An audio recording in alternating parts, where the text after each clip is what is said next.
All right, what is up, high school athletes, runners, competitors? I'm absolutely pumped to have you here for today's explainer. Look, today we are putting on our detective hats to basically crack the case of one of the most stubborn, frustrating performance killers out there, chronic heel pain. If you've been sidelined, feeling like your own foot has literally betrayed you, well, you're in the right place. We're going to break down the science, track down the real culprit, and most importantly, get you back on the track. Okay, let's dive right into this. Here's our game plan. First, the morning heel pain. Second, anatomy of plantar fasciitis. Third, why rest does not work. Fourth, 3 fixes for foot pain. And fifth, returning to the track. So, tell me if this sounds completely familiar. You wake up, right? You swing your legs out of bed, put your foot flat on the floor, and bam, a sharp, stabbing pain just shoots right through your heel. It honestly feels like stepping on a rusty nail or a piece of broken glass during those first few steps of the day. Well, that agonizing morning routine, that is the quintessential crime scene we need to investigate today. And hey, if you're dealing with this right now, I really want to validate your frustration because you are absolutely not alone. Up to 18% of all running-related clinical injuries are this exact same issue. Think about that, nearly 1 in 5. It's incredibly common among athletes who put high impact on their feet. But, just because it's common doesn't mean you just have to live with it. No way. Moving on to Section 1, the morning heel pain, identifying the culprit. All right, the official medical term for our primary suspect is plantar fasciitis, sometimes also called plantar fasciopathy. But let's break that medical jargon down into plain English. Basically, this is an overuse injury, meaning it happens from repetitive, grinding stress over time. And the pain? It's highly localized at something called the medial calcaneal tubercle. Where's that? That's just the inner bottom edge of your heel bone, and it extends right into your plantar arch. That spot right there, that is ground zero. Let's look closer. Section 2, anatomy of plantar fasciitis, zooming inside the foot. Okay, here is a massive secret when it comes to sports medicine. The place where it hurts, it is rarely where the problem actually starts. Actually, scratch that. The heel is really just the victim here. To find the true suspects causing your pain, we have to look at the kinetic chain.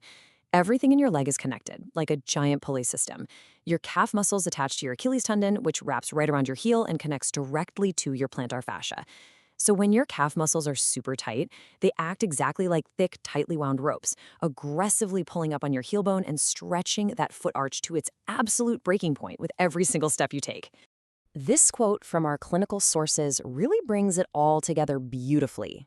Your lower leg is literally your body's built-in shock absorption system. But here's what happens. When your ankle is restricted because of those tight calves we just talked about, your body has to compensate somehow.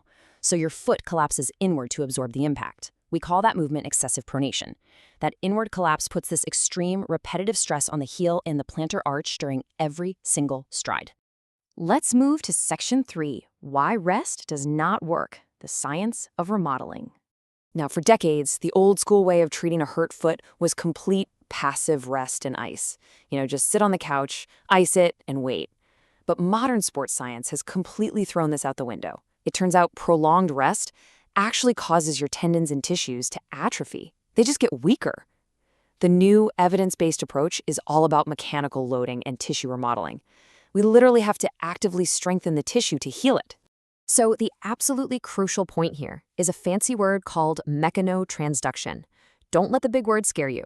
It's just the biological process where mechanical loading, which just means targeted exercise, stimulates your cells to adapt, produce new collagen fibers, and physically rebuild the tissue to make it stronger.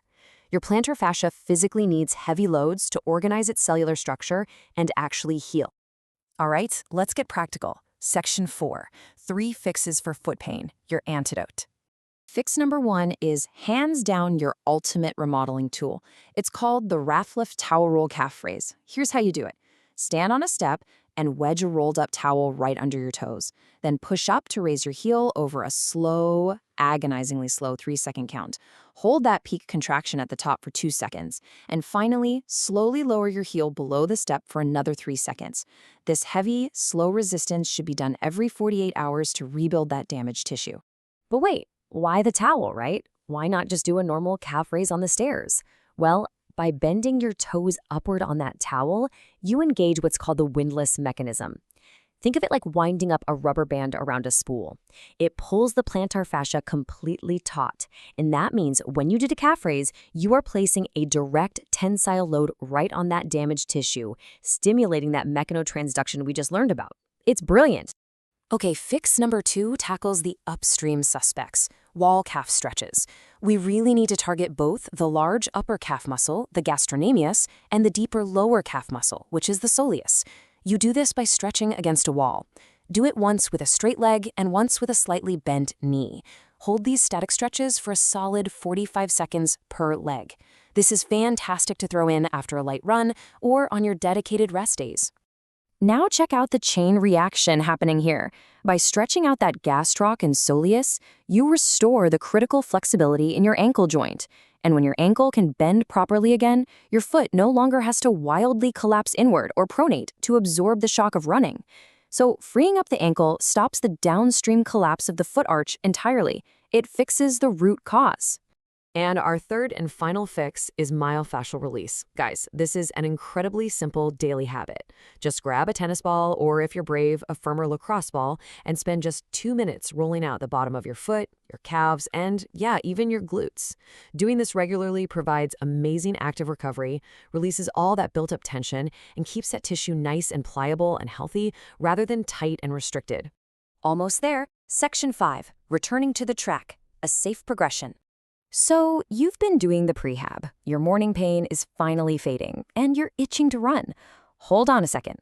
We cannot just sprint back onto the field immediately, or we are going to end up right back where we started. We need a smart, structured return. Modern science uses this pain monitoring model, and yes, a little pain during rehab is actually perfectly acceptable. Look at this table. If you're doing light loading, pain under a 2 out of 10 is totally fine. Even high loading accepts a 4 to 5 out of 10. But here is the catch, the 24-hour rule. Whatever discomfort you feel, your symptoms absolutely must return to your normal baseline by the next morning. If they do, your body is adapting safely.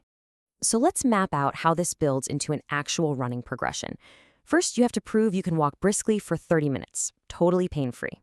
That's your baseline. Then you hit level 1, alternating 1 minute of jogging with 1 minute of walking. Once you crush that without pain the next day, you move up to level 2, a continuous 10 to 15-minute light jog. Finally, by level 4, you can start gradually reintroducing those explosive speeds and hills.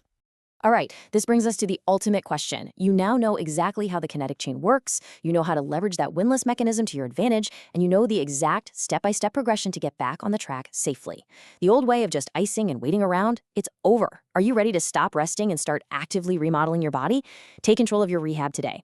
But I want to leave you with this to chew on. If proper loading can fix a broken down heel, what could optimizing the rest of your kinetic chain do for your PRs this season? Think about it. I'll see you on the starting line.